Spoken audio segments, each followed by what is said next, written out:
어느 분이 글에 좋은 글이 있어서 한번 같이 나누려고 합니다. 제목은 오해라는 글인데 한번 띄워볼 수 있겠습니까? 오해. 하나님이 나를 너무 사랑하심으로 나를 더욱더 주님의 형상과 닮게 하시기 위해 나의 모난 부분들을 꺾으실 때 하나님은 그것을 사랑이라 부르시지만 나는 그것을 고난이라 부릅니다. 하나님이 나를 너무 사랑하심으로 나를 아버지의 나라로 인도하시기 위해 낮은 마음과 넓은 마음을 갖게 하시려고 좁은 길로 인도하시는 것, 하나님은 그것을 은혜라 부르시지만 나는 그것을 연단이라 부릅니다. 사탄이 나와 하나님의 관계를 질투하여 나를 하나님에게서 멀어지게 하기 위하여 나에게 물질의 부함과 세상의 즐거움을 풍족히 불어넣어 줬을 때 하나님은 그것을 시험이라 부르시지만 나는 그것을 축복이라 부릅니다. 세상의 기준과 세상의 시선으로 하나님의 일들을 바라보기에 나는 하나님의 뜻을 알지 못한 채 그렇게 하나님의 계획과 뜻을 오해하고 잘못 받아들일 때가 많습니다. 하나님의 시선으로, 하나님의 기준으로 아버지의 계획하심과 뜻하심을 깨달을 수 있도록 주님에게 아버지의 지혜를 구하고 나의 아둔하고 어두워진 눈을 밝혀달라고 간절히 기도합니다. 저는 이걸 전체가 좋은 내용을 담고 있는데 특별히 오늘 여러분에게 소개하는 이유는 바로 이 구절 때문이에요. 세상의 시선으로 하나님의 일들을 바라보기에 그렇게 하나님의 계획과 뜻을 오해하고 잘못 받아들일 때가 많습니다. 하나님의 시선으로 하나님의 계획하심과 뜻하심을 깨달을 수 있도록 나의 아둔하고 어두워진 눈을 밝혀 주옵소서. 오늘 우리의 기도 제목들이 되기를 바랍니다. 세상의 모든 일들은 나의 눈이 아니라 하나님의 눈으로 볼 수 있기를 바랍니다. 오늘 비전을 가진 교회, 우리는 왜 세계를 향한 비전을 가져야 할까요? 그것은 주님이 비전을 가지셨기 때문입니다. 주님이 그 비전을 가지고 이 땅에 오셨기 때문입니다. 예수님은 이 땅에 사시면서 우리에게 지상 명령을 하셨습니다. 그 명령은 마태복음 28장 19절에 보면 그러므로 너희는 가서 모든 족속으로 제자를 삼아 아버지와 아들과 성령의 이름으로 세례를 주라고 말씀하십니다. 모든 족속으로 제자 삼는 것, 이게 바로 주님의 지상 명령입니다. 마가복음 16장 15절에 이렇게 말씀하십니다. 또 가라사대 너희는 온 천하에 다니며 만민에게 복음을 전파하라. 유언과 같은 최후의 부탁을 하실 때에 너희는 온 천하에 다니며 만민에게 복음을 전하라고 말씀하십니다. 누가복음 24장 47절에도 그렇게 말씀하십니다. 또 그의 이름으로, 예수의 이름으로 죄사함을 얻게 하는 회개가 예루살렘으로부터 시작하여 모든 족속에게 전파될 것이 기록되었으니, 그리고 사도행전 1장 8절에는 오직 성령이 너에게 임하시면 너희가 권능을 받고 예루살렘과 온 유대와 사마리아와 땅까지 이르러 내 증인이 되리라 하십니다. 주님의 가장 간절한 사랑은 이 세상을 향한 사랑이었습니다. 세상을 사랑하신 주님, 그분이 이 땅에 오셔서 십자가의 죽으심으로 우리에 대한 그의 사랑을 확정해 주셨습니다. 세상을 사랑하신 주님은 이 세상의 사람들을 변화시키는 구원의 역사가 계속될 수 있도록 자신의 세계 비전을 그리스도의 몸인 교회에 위탁해 주셨습니다. 그래서 교회는 예수 그리스도가 이 땅에 오신 성육신의 연장이라는 점입니다. 주님은 이 땅에 오셔서 33년을 사셨습니다. 그리고 십자가에 죽으셨다가 부활하셔서 승천하셨습니다. 그러나 주님은 역사 속에서 영원히 사라지신 것이 아닙니다. 주님은 자신의 그 일을 이 땅에서 계속 할 수 있도록 자신의 몸을 이 땅에 남겨두고 가셨는데 바로 그 몸이 교회인 줄로 믿습니다. 주님의 그 몸이 바로 교회라는 것이죠. 다시 말씀드리면 주님은 자신의 몸인 교회를 이루는 자기 백성들을 통해서 계속해서 이 땅에 세계 비전이 확장되어지기를 원하고 계시고 기대하고 계십니다. 바로 그 비전이 뭘까요? 저는 그게 바로 영혼 구원이요 선교라고 생각합니다. 오늘 본문을 통하여 초대교회들 중에 가장 아름다운 한 교회를 소개합니다. 바로 그 교회는 수리아 안디옥 교회입니다. 왜 안디옥 교회가 가장 아름다운 교회였을까요? 오늘 정장님 목사님 선교 보고가 있어서 간단하게 말씀드립니다. 왜 안디옥 교회가 아름다운 교회인가? 첫 번째는 이 안디옥 교회는 큰 가슴을 가진 교회였습니다. 큰 가슴을, 빅 하트. 이 큰 가슴이라는 것은 이 가슴 둘레가 넓다는 말이 아니고요, 큰 가슴을 품고 있다는 것이죠. 오늘 본문 1장에 보시면 여러 가지 사람들의 이름이 나옵니다. 우리 같이 한번 13장 1절 한번 읽어볼까요? 시작. 안디옥 교회 선지자들과 교사들이 있으니 곧 바나바와 니게르를 하는 시몬과 구레네 사람 루기오와 분봉왕 헤롯의 젖동생 마나엔과 및 사울이라. 여기 사람들이 나오는데 자세히 보세요. 거기 보면 바나바라는 사람이 나옵니다. 바나바는 귀족 출신입니다.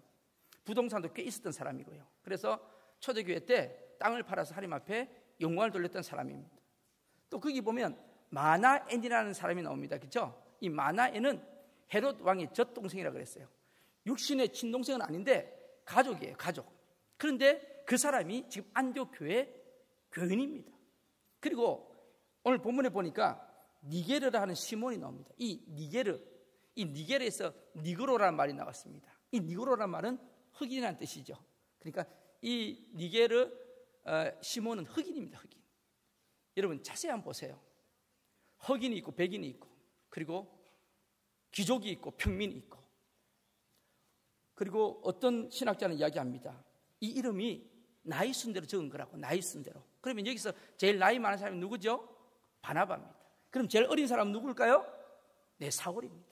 이때 사울이 청년이었어요. 그러니까 나이 드신 분이랑 젊은 사람들이 다 그 교회 지도자로 함께 일을 하고 있었다는 거죠. 종합적으로 말씀드립니다. 이 교회는 모든 세대들을 아우르고 모든 계층들이 한 마음이 되었고, 있는 사람이나 없는 사람이나 부자라 가난한 사람이나 똑똑한 사람이나 어리석은 사람이나 배운 사람이나 못 배운 사람이나 한 마음으로 함께 공동체가 되었다는 교회입니다. 그래서 이 교회가 비전이 있고 가장 아름다운 교회라는 거죠.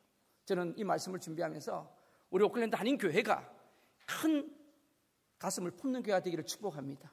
정말 우리가 한 마음으로 나갈 때 하나님이 역사에 남을 교회로 세워주실 줄로 믿습니다. 내 마음에 들지 않는다고, 나하고 상관없다고 무관심하지 마시고 우리가 같이 아우르면서 행진할 수 있는 우리 모두가 될 줄로 믿습니다. 두 번째는 왜 이 교회가 비전 있는 교회고 아름다운 교회였을까요? 바로 살아있는 예배가 있는 교회였습니다. 살아있는 예배. 우리 2절 한번 읽어볼까요? 2절에 시작. 주를 섬겨 금식할 때에 성령이 가라사대 내가 불러 시키는 일을 위하여 바나바와 사울을 따로 세우라 하시니. 아멘. 교회가 비전을 갖기 위해서는요, 성령이 역사하는 예배가 있어야 됩니다. 하나님의 음성이 들려지는 예배가 있어야 합니다. 선교의 힘은 예배에서부터 나옵니다. 모든 전도의 힘은 예배에서 나옵니다. 본문에 보면 안디옥 교회 교인들이 하나님의 음성을 들었다는 내용이 나옵니다. 여기에서 주를 섬긴다는 말은 바로 예배를 드린다는 말입니다. 그것이 원래 본래의 뜻입니다. 그런데 이들은 그냥 예배 드린 게 아닙니다. 주를 섬겨 뭘 했다고요? 금식했다. 금식은 언제 합니까? 마음을 한 곳으로 집중시키고 간절한 마음이 있을 때 금식을 합니다. 그렇죠? 우리가 금식기도 할 때가 언제 하십니까? 평안할 때 금식기도 하지 않습니다. 뭔가 하나님 앞에 큰 기도 제목을 두고 그 응답을 위해서 금식하며 기도한다는 거죠. 오늘 이 안디옥 교회 사람들이 금식하면서 하나님 앞에 예배드렸습니다. 오늘 우리가 하나님 앞에 예배가 회복이 되면 우리의 모든 삶이 회복될 줄로 믿습니다. 우리가 성령님께서 우리에게 주시는 그 성령님의 예민한 그 터치를 체험할 때 우리가 하나님 앞에 순종할 수가 있는 거죠. 오늘날 왜 우리가 이렇게 성령의 음성을 듣지 못합니까? 이유는 한 가지입니다. 성령님의 그 음성에 믿음과 순종으로 반응하지 못하기 때문에 그렇습니다. 우리가 하나님의 말씀에 순종함으로 반응하면 성령님은 우리 안에서 계십니다. 우리가 볼 수는 없지만 느낄 수는 있습니다. 요한복음 14장 15절부터 17절입니다. 우리 같이 한번 함께 읽겠습니다. 시작. 너희가 나를 사랑하면 나의 계명을 지키리라. 내가 아버지께 구하겠으니 그가 또 다른 보혜사를 너희에게 주사 영원토록 너희와 함께 있게 하시리니 저는 진리의 영이라. 세상은 능히 저를 받지 못하나니 이는 저를 보지도 못하고 알지도 못합니다. 그러나 너희는 저를 아나니 저는 너희와 함께 거하시며 또 너희 속에 계시겠습니다. 아멘. 성령님의 인도함을 받는 자가 복된 자입니다. 참된 예배를 회복할 때 하나님의 거룩한 음성을 인도하심을 느낄 수가 있습니다. 마지막으로 안디옥교회가 왜 비전 있는 아름다운 교회였을까요? 바로 희생을 할 줄 아는 교회였습니다. 희생. 여러분, 우리가 선교나 전도를 하려면 먼저 물질과 시간이 필요합니다. 희생 없이는 열매가 없습니다. 여러분, 모든 일을 해보세요. 땀이 없는데 열매가 있습니까? 투자가 없는데 열매가 있던가요? 우리는 가만히 앉아서 열매를 거두려고 하니까 문제가 있는 거죠. 27살에 선교의 사명감을 가지고 영국에서 중국으로 머나먼 그 바닷길을 건넜던 토마스 선교사가 계십니다. 그는 중국에 건너오자마자 신혼이었는데 건너오자마자 꽃다운 나이의 아내가 그곳에서 죽습니다. 병으로요. 아내를 잃고 난 뒤에 그 상처가 채 아무기도 전에 이 토마스 선교사는 중국 한 모퉁이에 붙어있는 조선이라고 하는 조그만 나라에 예수의 옛자도 들어보지 못한 민족이 있다는 걸 알게 됩니다.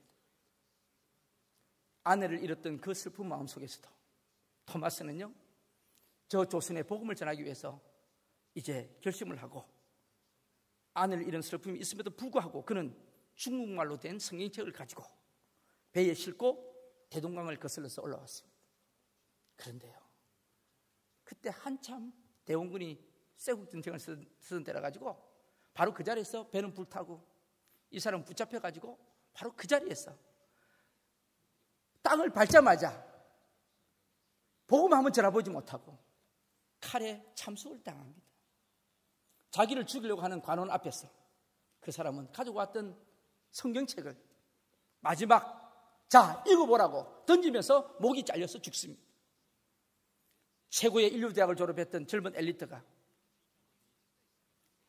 조선 땅에 와가지고 한마디 복음도 전하지 못하고 그 피가 대동강 강변에 떨어지게 된 것이죠. 그 피값으로 오늘 우리 한국교회가 여러분 이렇게 존재하고 있는 것입니다. 아십니까? 순교하는 그 순간에 자기 목을 치는 사람에게 성경을 던져주면서 이거 읽어보라고, 그리고 숨을 거두고 그를 칼로 친 사람이 그 성경을 주워가지고 읽다가 나중에 그리스도인이 되고 우리나라 최초의 교회를 세우게 됩니다. 여러분, 이 젊은이의 피가 대동강변에 흘렀기 때문에 오늘 우리가 예수 믿게 된 것인 줄로 압니다. 서울 합정동 양화진에 가면 조선에 와서 선교하다 돌아가신 선교사와 평신도들의 묘가 167개나 있습니다. 그중 그냥 지나칠 수 없는 묘가 하나 있습니다. 바로 미국 텍사스 해외 선교부 파송으로 조선 땅에 와서 황해도 개성에서 사역하다가 맹장염으로 쓰러져 가지고 25살에 꽃다운 나이에 사망한 루비 캔드릭의 묘입니다. 그녀가 부모에게 편지를 썼는데 그 편지가 이렇게 기록되어 있어요.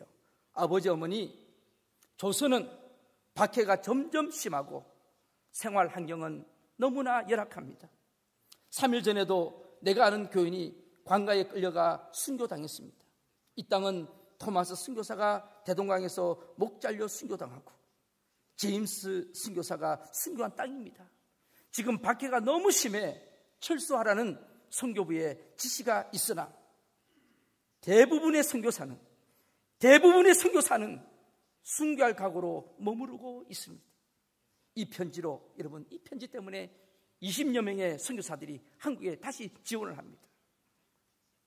우리 같으면 안 가려고 할 건데 그 편지 때문에 20여 명의 젊은 선교사들이 조선 땅으로 들어오게 됩니다. 루비 캔드릭의 비문이 우리의 심장을 뛰게 합니다. 그 비문에 이렇게 되어 있어요. 내 목숨 1000개가 있다면 모두 다 조선을 위해 바치겠습니다. 여러분, 이 사람이 조선하고 무슨 상관이 있습니까? 이 여자가 우리 한국 땅하고 무슨 상관이 있습니까? 예수 사랑 때문에, 예수님의 그 사랑 때문에, 그거 뭐냐면 얼마나 미개했습니까? 우리나라가 그때 조선에 와가지고요 피를 묻혔습니다.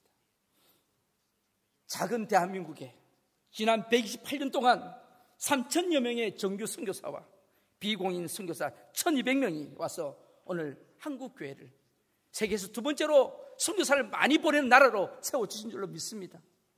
여러분, 이게 우연입니까? 저는 늘 마음에 빚진 마음이 있어요. 선교해야 하는데, 전도해야 하는데, 영혼을 구원해야 하는데 이렇게 주저앉아 있다가 언제 할 거냐? 이러다가 세월 다 가고 주님 부르실 때 되면 너 뭐 하다가 왔냐 그러면 머리 건질면서 그냥 그러다가 왔습니다. 그렇게 하시겠습니까? 여러분, 오늘 이 밤에 주님이 여러분 부르신다면 아무개야 너 뭐 하다가 왔냐 그러면 먹고 자고 하다가 왔다고 그렇게 이야기하실 것입니까? 제가 우리 오클랜드 한인교회 부임해서 작년에 참 힘든 시간들이 있어서 새벽마다 하나님 앞에 무릎 꿇고 기도하는데 이 빚진 마음들이 계속 제 마음속에 와닿았어요. 어느 날 새벽 예배 끝나고 기도를 하는데 제 머릿속에 성령의 감동이 왔습니다. $10. 갑자기 웬 $10입니까? 하나님, $10. 제 머릿속에 $10가 선명하게 그려지면서 $10 성경금이라는 글자가 보였어요. 그래서 이게 무슨 말인가? 오자마자 성경금 하자 그러면은 목사가 인기 있으려면 돈 이야기 하면 안 되거든요. 그럼 돈 이야기 하는 요즘 현대들 별로 안 좋아합니다. 그냥 복 받으세요. 그리고 잘 되세요. 그렇게 하는 걸 좋아하거든요. 아까 그 시에 보세요. 사탄은 하나님과 우리가 이간질 시키려고 우리에게 축복했더니 하나님은 그걸 시험이라 그러고 우리는 축복이라 그러잖아요. 그래서 이거 어떻게 해요, 하나님? 그러다가 계속해서 제 마음에 그런 게 부담감이 왔어요. 이번 주에도요, 제 사랑하는 후배 한 명이요, 아프리카 케냐의 서부 지역에 위치한 이 멜곤산 지역에 선교를 하러 가가지고 저한테 편지를 썼어요. 제가 그 편지를 보면서 울었어요. 한참 울었어요. 이렇게 왔어요, 편지가. 목사님 잘 계시죠?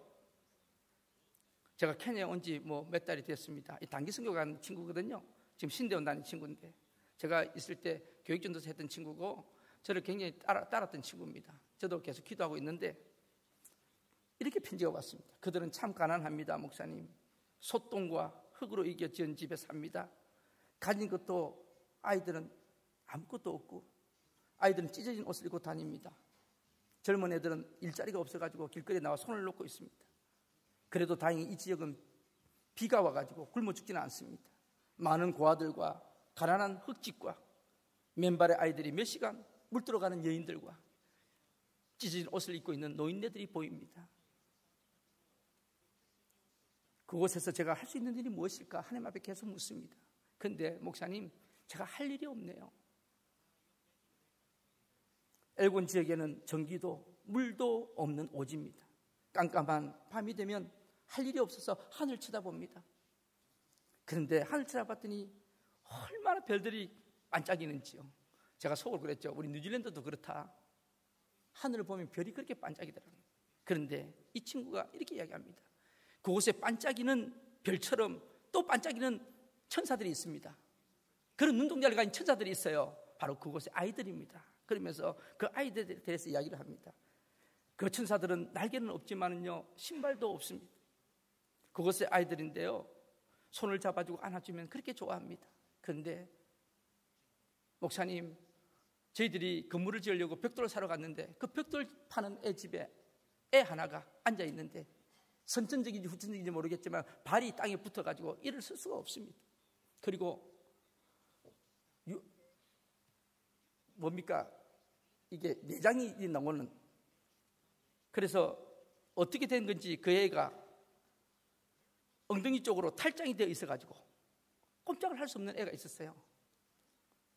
그런데 그런 애가요, 흙을 파가지고 벽돌을 만드는데, 그 벽돌 한 장 만드는데 60원, 파는데 60원.